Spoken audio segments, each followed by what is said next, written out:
Well, it is that time again.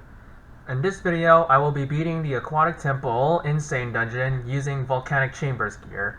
Now, I'll be honest, this dungeon I did not expect to be that hard. Now, the main reason because Volcanic Chambers was a big skill jump from Orbital Outpost, mainly because you have to swap between speed skills and power skills, which is something that has never been done in a dungeon before.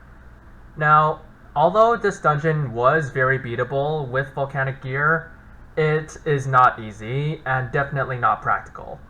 Now, I cannot stress this enough, you need to have the best gear from Volcanic Chambers, which means you need to have the purple high tier nightmare and a legendary, even the legendary skill you need, otherwise you won't be able to beat the dungeon at all. So I will just be showing my victory run as well as all my fails in this video because I don't want to spend over like 30 minutes explaining all my thoughts and process on every single stage.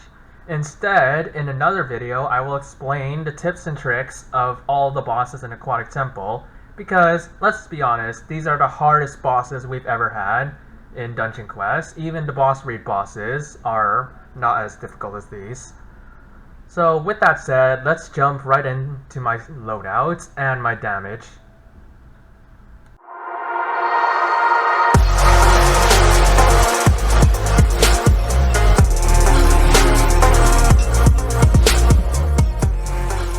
So, here's the loadout I am using. I am using a purple Lava King's Mage Helmet with a 913k pot with a 12 million HP. And my armor is a purple Lava King's Mage Armor with 885k pot with a 12.3 million HP. And my weapon is Lava King Spell Daggers with an 8.29 million pot. I will also be using Enhanced Inner Focus, Amethyst Blast, Lava Beam Orb, and Chain Heal. Now, you can get this entire loadout from Volcanic Chambers, and Lava Beam Orb is an insane skill, and Chain Heal is a King's Castle skill. So you might want to grind those two difficulties / dungeons before you attempt this. Now, this is a fairly average loadout. I know my pots are not really the best, because I know the legendary can go up to 8.44, and I know the armor can go up to 930 with 12.57 million, but I couldn't get any of those. Anyways, for my skill points, I will be using 159 skill points, 13 of which are on stamina, and the rest on spell power. You see I have extra points there. This is just to reduce the claims that I am not really playing fairly and using extra skill points, but who knows, at least we know this is actually beatable with this amount of skill points. So with my current loadout, my damage is fairly average. I reach around 8.5 to 9.3 trillion damage, so that averages about 8.8, 8.9 trillion damage. And if I use Enhanced Inner Focus right here, this boosts my damage to about 15 to 17 trillion, or maybe more than that. And that's actually a fairly good class for Volcanic Chambers. Now, Lava Beam Orb has a lower damage scaling, which means I won't deal as much damage as I would for Amethyst Blast. So as you see, I hit about 15 trillion there with Inner. And then again, we have 16 trillion. So that's pretty good for Lava Beam Orb, and you will need this skill for one of the sections in Aquatic Temple. So, fairly average loadout for a purple set, and I know others can do better because I'm not very lucky with these sets, and I know a bunch of other people are very lucky. But with that out of the way, let's get right into a dungeon.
Wow.